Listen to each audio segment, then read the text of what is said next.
নিরপেক্ষ তদন্ত দাবি করছে। কাদের চাপে মারা গেল? তৃণমূলের চাপে? মৃত অবৈধ ভুয়া ভোটার রাখার জন্য সবচেয়ে বেশি যদি কেউ চাপ দিয়ে থাকে, বিডিওরা চাপ দিয়েছে, তৃণমূলের নেতারা চাপ দিয়েছে। নিরপেক্ষ সংস্থাকে দিয়ে, সিটিং বিচারপতিকে দিয়ে তদন্ত করে কার চাপে যদি মারা যায়, সত্যি মিথ্যা আমি জানি না, এই সময়কালে কেউ অসুস্থ হয়েও মারা যেতে পারে। কোচবিহারে একজন দুর্ঘটনাতেও মারা গেছে, রোড অ্যাক্সিডেন্ট। আমি নিরপেক্ষ তদন্ত দাবি করছি। চাপ যদি কেউ দিয়ে থাকে, তৃণমূলের নেতারা দিয়েছে। চাপ যদি কেউ দিয়ে থাকে, দলদাস এক শ্রেণীর বিডিও যারা ইআরও আছেন তারা দিয়েছেন। ভারতীয় জনতা পার্টির সঙ্গে কোনো সম্পর্ক। চোরা পথে ভারতে এনুমারেশন ফর্ম নিতে গিয়ে পাকড়াও। ধূপগুড়িতে এসআইআর ফর্ম নিতে গিয়ে হাতে নাতে পাকড়াও হলো এক বাংলাদেশি। 2010-এ বাংলাদেশের রংপুর থেকে ভারতে অনুপ্রবেশ করেছিল সে। ঠিক কি হয়েছে জানবো, সরাসরি এই মুহূর্তে আমাদের সঙ্গে রয়েছেন প্রতিনিধি রাজা চট্টোপাধ্যায়। রাজা, একেবারে এনুমারেশন ফর্ম নিতে গিয়ে হাতে নাতে পাকড়াও হয়েছে ওই বাংলাদেশি। এখনো পর্যন্ত কি জানা যাচ্ছে, কতদিন ধরে সেই দেশে বসবাস করছিল, কিভাবেই বা নাম তুলেছিল ভোটার লিস্টে?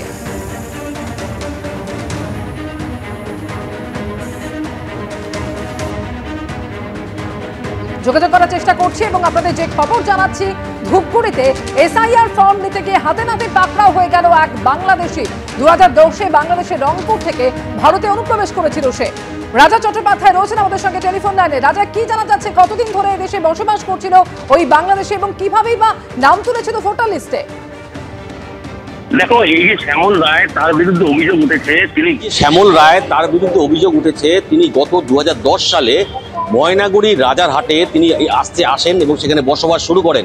যেটা অভিযোগ উঠেছে এবং তিনি যেটা স্বীকারও করেছেন ক্যামেরার সামনে, যে বাংলাদেশের কাঁটাতারের বেড়া রয়েছে, সেই কাঁটাতারের বেড়া ক্রস করে তিনি তার স্ত্রীকে নিয়ে এই ময়নাগুড়ির রাজারহাটে প্রথমে বসবাস শুরু করে। পরবর্তীতে তিনি ধূপগুড়ির মাগুরমারি এলাকায় চিনিরাম রায় এবং তার স্ত্রী, এই দুজনকে বাবা মা সাজিয়ে সে কিন্তু ভোটার লিস্টে নাম তোলে।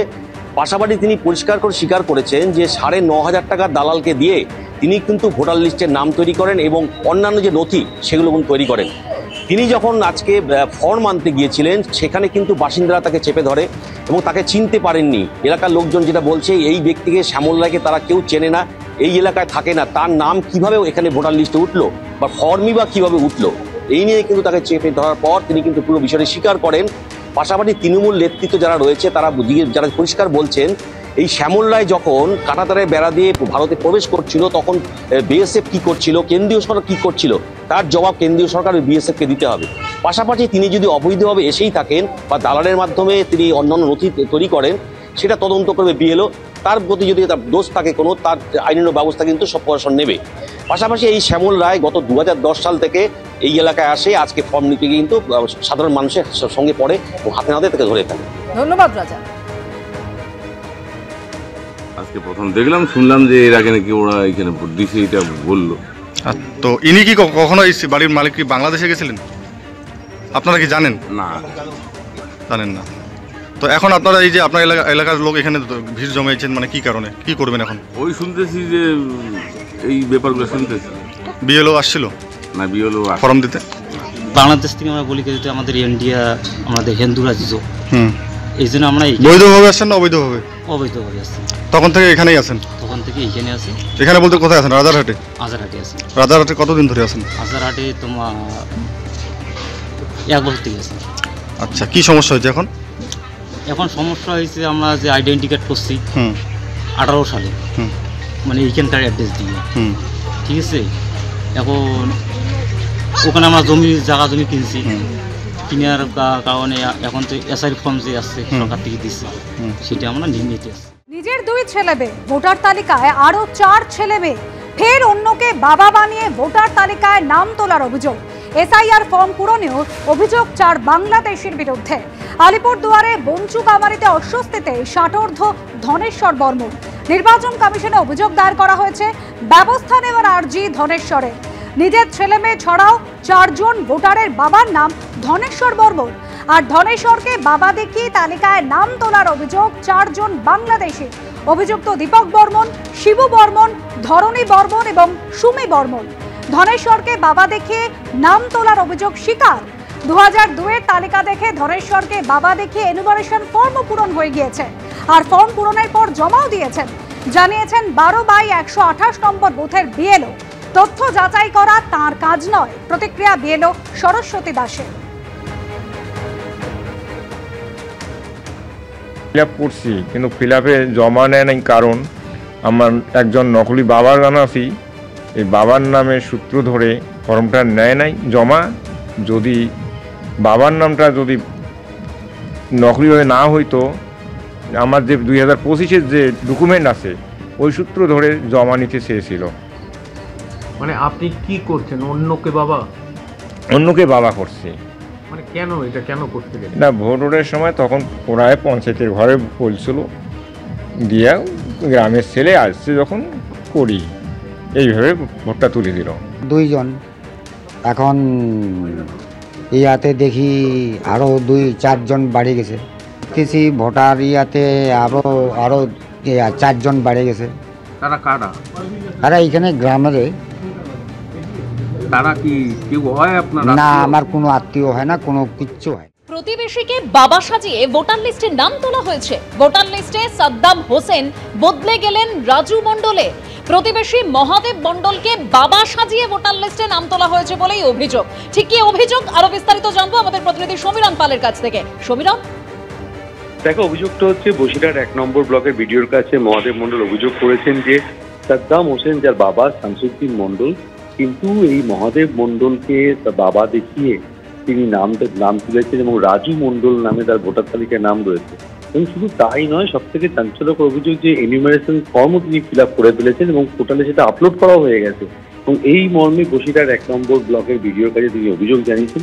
এই রাজু মণ্ডল তার স্থানীয় এক যুবতীর সঙ্গে বিয়ে হয় এবং আসল বাড়ি হচ্ছে মুর্শিদাবাদ থেকে এখান থেকে বসবাস করছিল। এবং স্থানীয় বাসিন্দাদের অভিযোগ যে রাজু মণ্ডল আদতে বাংলাদেশি এবং তার নাম ছিল সাদ্দাম হোসেন, এবং তিনি পরবর্তীকালে রাজু মণ্ডল নাম নিয়েছেন এবং মহাদেব মণ্ডলের নাম ব্যবহার করেছেন।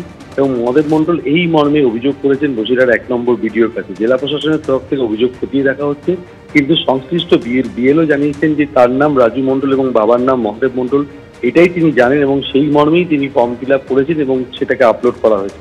কিন্তু প্রশ্ন হচ্ছে, একেবারে সাদ্দাম হোসেন তার নাম কি করে বদলালেন, রাজু মণ্ডল হলেন, এবং সেই নাম বদলানোর পর ভোটার তালিকায় নাম জুটে এলেন এবং তারপরে তিনি এসআইআর ফর্ম ফিল আপ করলেন।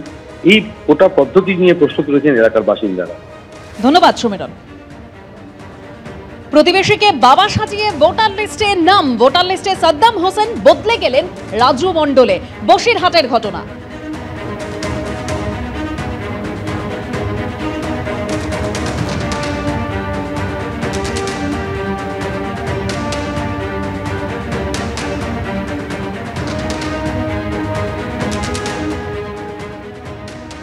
আমার বাবা সাজিয়ে ও ভোটার কার্ডটা, আধার কার্ডটা সব করে নিয়েছে ও রাজু মণ্ডল। অথচ ও আমার ছেলেও না, আমি ওকে ঠিক ভালোভাবে চিনিও না, এবং আমি জানতামও না। তো আমাদের বিওলার একদিন এসে আমাকে ডেকে বললি, আমার তো ছেলে পিন্টু মণ্ডল, তো আমার রাজু মণ্ডল আমার ছেলে হবে কেন? আমার একটা ছেলে, একটা মেয়ে, মেয়ের নাম সুপ্রিয়া, ছেলের নাম পিন্টু, কিছুই জানি না। ও কবে কি হলো না হলো তাও আমি জানি না। তা জানতে হচ্ছে ওর নাই নাম টাম সব চলে গেছে, ওর ফর্মও ফিল আপ হয়েছে, এইসব। ওই বিওলের কাছেও অভিযোগ করেছিলাম একটা এমনি লিখিতভাবে, আর এই হচ্ছে বিডিও অফিসই করেছি। ও তখন বাবা হয়, যেটা ওরা কাগজপত্র দিয়ে তখন অভিযোগ করে, সেটা তখন কিছু করার নেই, কিছু করার আছে বলে। ওরা তো কাগজপত্র নিজের চেয়ে দিয়েছিল। আমার বাবার নাম শামসুদ্দিন, বাড়ি মুর্শিদাবাদ। এটা তো আমি কিছু জানি না কাগজপত্রের জন্য, যেহেতু যা হতে করেছিল আমার শাশুড়ি নিয়ে এসেছিলো কীভাবে, এবারে ওরাই থেকে দিয়েছিল কাগজপত্র। যেহেতু এবারে থাকছি আমি এই জায়গায়, ধরুন বাড়ি যাওয়া আশা করি না, আমি গ্রামে যাই না, এই জায়গায় অন্তত 22-23 বছর রয়েছি, ওই জন্য ওরা কাগজপত্র দিয়েছিল। যখন মেয়ে কিছু করতে পারছিস না, তো আমাদের কাগজপত্রগুলো নিয়ে জামাইটার ভোটারের নাম তুলে দিই। আগে সাদ্দাম হোসেন। এখন কি আপনি ধর্ম পরিবর্তন করেছেন? হ্যাঁ, আমি ধরেন এখন হিন্দু মতে আছি, কাগজপত্র ধর্ম মতে হিন্দু মতে। এবিপি আনন্দ, এগিয়ে থাকে, এগিয়ে রাখে।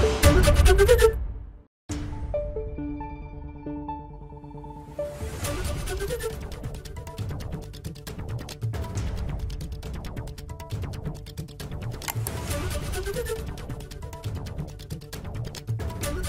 you.